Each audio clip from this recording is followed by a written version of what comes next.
Welcome to Fast Effect Double Speed Magic the Gathering from ELD's Time Vault Games. Here we have the ELD Legacy Open from February, catching up a huge backlog of videos to get through. And thankfully, Legacy still relevant in terms of the metagame. There has been some huge shifts, but not so much since February. I don't expect to go back to the Grief Reanimate era, though we do have that stuff recorded. But just catching up here. Legacy still doing fine for the Opens. Weekly attendance has been down as Premodern has been surging.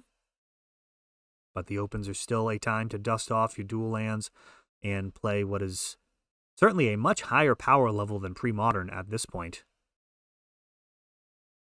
Delver of Secrets being fought over, and this is actually kind of surprising to me. So Delver getting hit with Petty Theft and actually fighting over it. Now, the Brainstorm, different art here, but same idea, would have ensured that Delver flips, and that is how Delver typically gets there, is if they can flip a Delver or have a Dragon Rage Channeler just chipping in for 3 a turn. Every tempo play they make, everything that sets you back, just that one little increment, a Wasteland, dazing a spell, basically ends up being a Time Walk, which adds another 3 damage to the face, and then very often Delver paired with Burn to be able to close the door, just that turn faster. Very often when you play against Delver, it feels like, oh, if I had one more turn, I would have been able to get there. Now Delver has entered the chat again, and now Ponder's going to try and flip him. I'm actually surprised that there was a battle over that. I feel like it's totally fine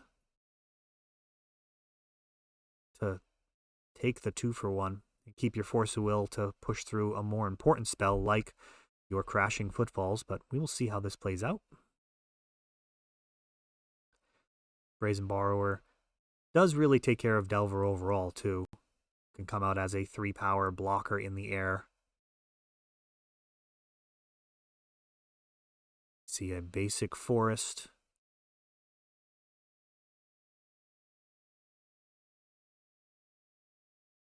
Or a Shardless agent, so Shardless floating or keeping a island open. Case of Days on the other side. Nice thing about Wasteland, it can stick around to help you pay for days, and then when you're done casting spells because you're far enough ahead, you can just nuke your opponent's mana base. Make it that much harder for them to claw their way back into the game. Shardless Agent, however, does stick, so there's a cascade trigger when you play the card, and that'll actually go on top of the Shardless. So worst case scenario, they Force of Will the revealed card off of the cascade. In this deck, game 1 always going to be a Crashing Footfalls. And now we see another Shardless Agent. Gonna get a couple of Chonkers. 4/4 Tramplers. Just tough to deal with. You really want to handle this on the stack. We have what looks like a Fatal Push. I'm not actually sure which removal spell that was. Let me know if you can discern that in the comments. Certainly no shortage of things that can kill a 4/4 green token. But facing down 8 damage. 2-turn clock for Rhinos. Thundering Falls, surveils, gets a fetch land out of the way. Higgins needs an answer, and he needs it now. This Delver does not line up well versus any of this. I suppose it can trade with a Shardless Agent.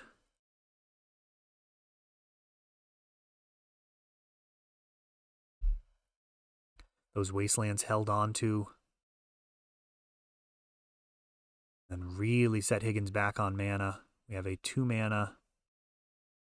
It might have been a Drown Unlock. I'm not quite sure what that card was. Let me know in the comments, but it was an attempt at removal on the 4/4. That was denied. We are just on to the next one. Too much, too fast. Great to be covering Legacy again. We actually had to move the Legacy Open up to this Friday. Typically, it's the first Saturday of the month. It's going to be the last Saturday in March this go around. It'll actually be the last Saturday for the next few months, as there are pre-releases that come out and are dominating those early days.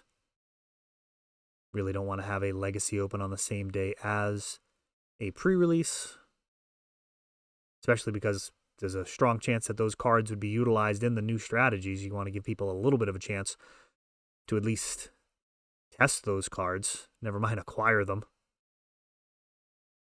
Not a big fan of testing new cards before you have the entire set either. Now we have a Thoughtseize taking out a Shardless Agent and an immediate Surgical Extraction. I don't love that. I don't care for that at all. So I think where you want to be when you're using a card like Surgical Extraction on potential combo pieces, I think you want to be able to give your opponent a draw step here. You know, if he draws the Shardless Agent for turn, you can go ahead and use that right away. Or you can give him a chance to draw some Shardless Agents, as long as they're not able to play them from hand. So in this instance, you know, you'd give them basically just one draw step, because he has the Elvish Spirit Guide. If he doesn't have the Elvish Spirit Guide, you have a decision to make. Really depends on if they have enough draw steps to draw an Elvish Spirit Guide and the Shardless Agent that they would need. But it's one thing to prevent a future strategy. It's another to deny them resources in the form of cards in hand. Yeah, no, and another Baleful Strix. I don't love that either. Let me know how you would have played these. I feel like playing the second Baleful Strix into the revealed Fire Ice is valuing the card too highly and the Death Touch body not highly enough.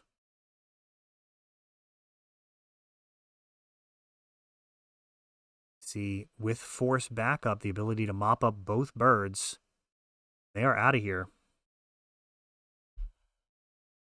So uncontested. Still see a Force of Will on the other side of the table.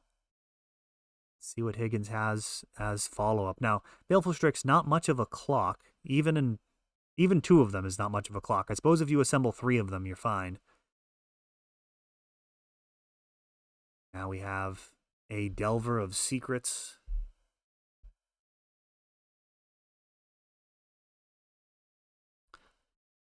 I suppose it's possible that the thought process was, let's get this Delver to stick, get the Fire Ice out of hand, despite the fact that the Death Touch body can be very important against cards like Murktide Regent. Ooh, right on cue. Much rather have a Baleful Strix in play, along with another one in hand here. And force trading. Now Higgins looks hellbent. The trading his last resources just to get the force out of Brian's hand. Now he faces a pretty small Murktide. And a Cascade. Bring some more Rhinos. This board immediately looks terrible for Higgins. Now, the Death Touch wouldn't have been fantastic versus these Rhinos. The trample actually does really matter.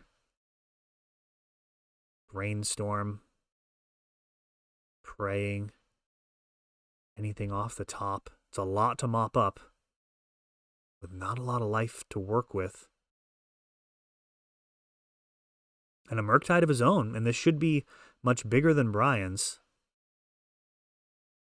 So this almost stabilizes.